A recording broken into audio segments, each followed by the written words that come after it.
Welcome to the Economy Magazine. I'm Benjamin Chong Alfares with the top economic reports from around the world. On today's show, is Bitcoin here to stay? And British workers call for fairer wages. First, the headlines. China's economy in the third quarter slumped as it battles a sagging real estate market, weak domestic demand, and a drop in industrial production. China posted a 7.3% year-on-year quarterly growth rate on Tuesday, the lowest level since 2009 at the height of the global financial crisis. China needs at least 7.2% growth to create some 10 million jobs annually for its huge population.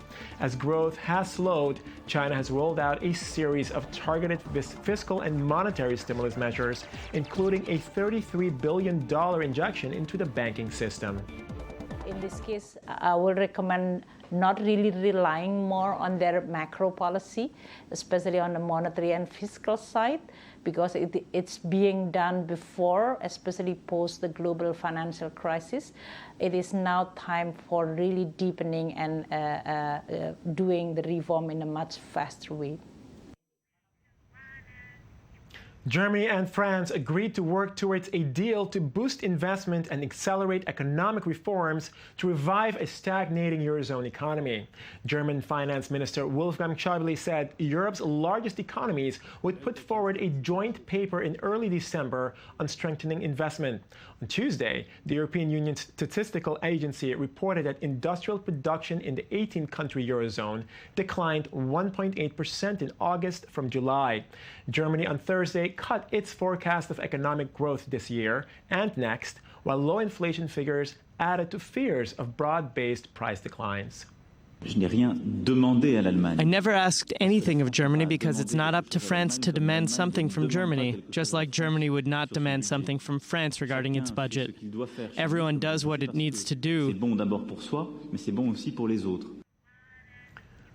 British Prime Minister David Cameron said on Monday that British people need to decide whether or not they want to stay in the European Union.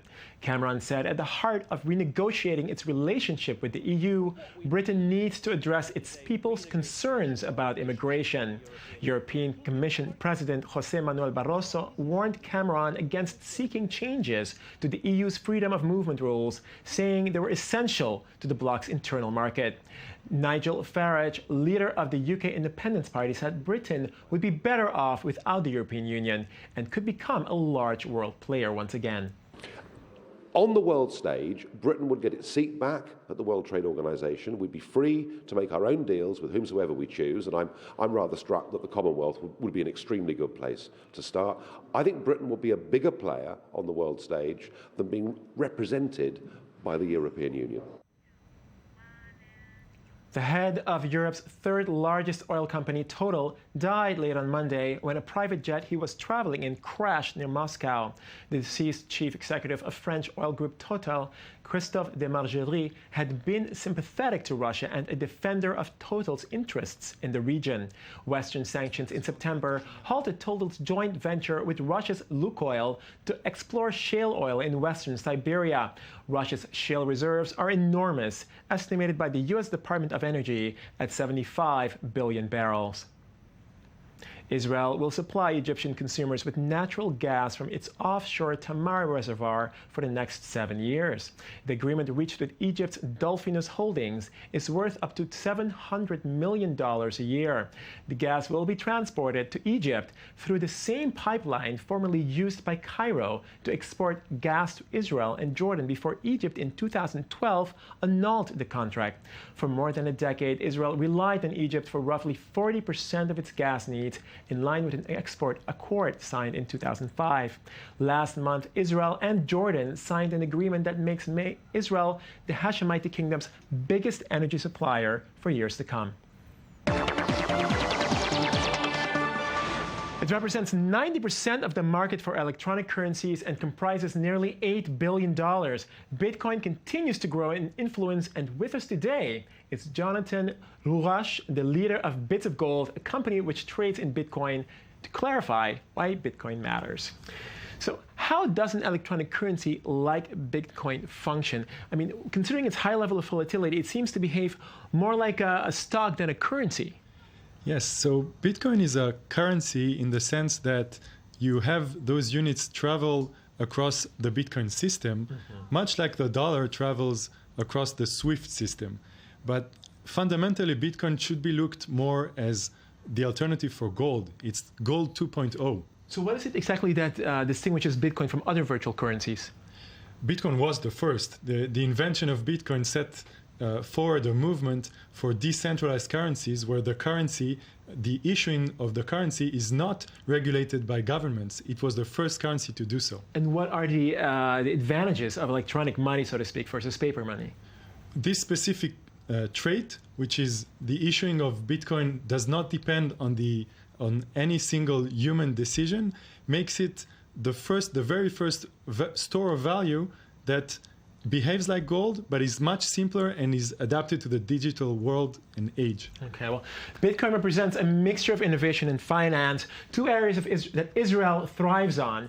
A special salon for professionals and fans was held on Monday and Tuesday, in which you also participated. Let's watch a report of that event. Entrepreneurs, investors, and amateurs alike all came by the hundreds to the Tel Aviv Conference Center to attend Inside Bitcoin, a two-day conference with discussions and demonstrations on the electronic money. It's the connection between financial and technology. Okay, and this is the unique things, and of course I love financial things, I love technology, so the combination between them, it's great. The money, which has investors as well as advocates of decoupling currency from government control, excited, is gaining traction in Israel. We have a few hundred businesses in Israel that accept Bitcoin, so it's really picking up here because it's very, very suitable for the Israeli culture. We love innovation, we love technology, so we embrace these kind of things. Some have even decided to make the virtual a little more real, creating Bitcoin machines to make the cryptocurrency and paper money transferable. But this one is a little different. All other ATMs we have in the world that usually works on cash. This ATM is the first in the world that works on credit cards. You just come, swipe your credit card, and get Bitcoins. Do it automatically. The machine picks up the desired amount on the bank account of the user and transfers everything to Bitcoin on an electronic wallet. And in a second, you will see and hear my Bitcoin into my wallet phone, in my phone wallet, and this is the receipt. Being free of intermediaries and its speed are two of the advantages of Bitcoin. But this Money 2.0 is also not subject to any regulation, a problem that Israel is looking into. Israel is already in talks. There is a committee in Israel that is trying to figure out how to regulate Bitcoin efficiently and allow industry to operate here. But the road may be long. It will be an uphill battle for advocates to convince the world that Bitcoin is a safe alternative to paper currencies. Very nice report. It seems it's a little more artsy, actually, than actually, economics, so to speak, in essence. I mean, optimism still prevails in the Bitcoin environment, yet there are a lot of limitations as well. It's highly dependent on the internet and, of course, the spread of the internet, isn't it? Yes, so Bitcoin is essentially the cash of the internet. It is the money that the users of the internet are choosing to use to perform transactions on the internet. So in this sense, Bitcoin depends on the internet, but more and more of our economy depends on the internet. Right. And to what extent could Bitcoin be used to launder money and for illegal financial activities? I mean, it's not very transparent, is it? The reality is that Bitcoin is extremely transparent, and companies such as ours has today an authorization from the Ministry of Finance to report everything that we do to the Anti-Money Laundering Authority. So what we do is we provide the service of conversion from Israeli shekel to Bitcoin, but no large amounts could be used through us to launder money.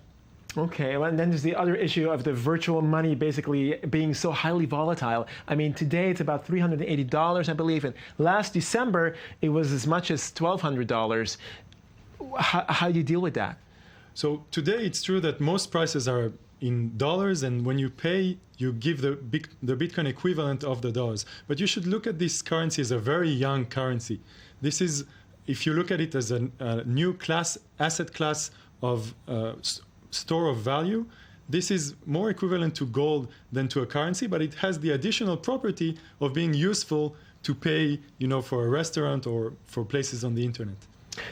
Now, I mean, considering that there are some issues left, I mean, how do you deal with the fact that this is not regulated by a government or a central bank? How are these issues dealt with? We deal with these issues by having a self-regulation. This self-regulation is we look at what exists with cash and we impose this regulation on ourselves, and then we go to the regulator and convince them that this is the regulation that should happen on Bitcoin. And today we have the official recognition that Bitcoin is something that is going to be here in the future, including from the Bank of Israel. Okay, well, Jonathan Rouage, thank you very much for joining us. We hope to see you again soon. From Bitcoin to Britcoin, a fall in wages in Britain has caused an uproar as real incomes are already down 15% over the last year. Daniel Roth brings us the report. 80,000 marched through the streets of London on the weekend, organized by the Trade Union Congress to protest falling wages and cuts to social services that the British government has enacted in response to the deficit. We've got tens of thousands of workers from all walks of life who've joined us today on the march, and they're all under one banner: Britain needs a pay rise. They're fed up with real pay cuts. The call is for the government to increase pay in both public and private sectors. Workers from across the professional spectrum came together for the day to make the statement. The economy is growing, the private sector wages go up by about 2.5% a year, and the public sector wages get frozen year after year. So we can't afford it anymore. People can't afford to live in London, especially on the wages that a nurse gets. Indeed, the New Economics Foundation reported recently that households in England have seen real incomes decline 15% over the last year. A recent Credit Suisse report says that the amount of wealth owned by the richest 10% in the UK went up to 54.1% from 51.5% over the last decade and a half. The austerity policies in England are being felt. Well, we're marching against the Conservative government's austerity agenda, which means that ordinary working people have suffered a massive cut in their living standards over the last 4 years or so, which we think not only is obviously unfair, but it's not good for the economy either. Even though big numbers turned out for the march, neither of the main political parties have said that they will undertake any major spending changes. Now for a look at some other reports we collected for you in Media Watch with Daniel Roth. Daniel, thanks for joining us. Good. Well, the first story is coming from the Toronto Star, my hometown paper. Toronto, okay. And it's actually about two famous Canadians. They're not just famous in Canada, they're internationally famous, of course. We're talking about Mark Carney, the head of the Bank of England. And Naomi Klein. Who's an outspoken author. We can put it in a nutshell there. Right. Naomi Klein's just come out with a book called This Changes Everything. And of course, she was sort of one of the leads in the 400,000 person march in New York City on the UN to bring attention to climate change. Right. And there's not a lot of things that the outspoken leftist Naomi Klein and the head of the Bank of England, Mark Carney, you'd expect them to agree on. But there's one thing that he quietly said at a World Bank seminar last week, very interesting. He said something that climate scientists know, that Naomi Klein writes about in her book, which is that we have massive oil resources in the world. You mentioned it in the newsflash today. Yeah. Of course.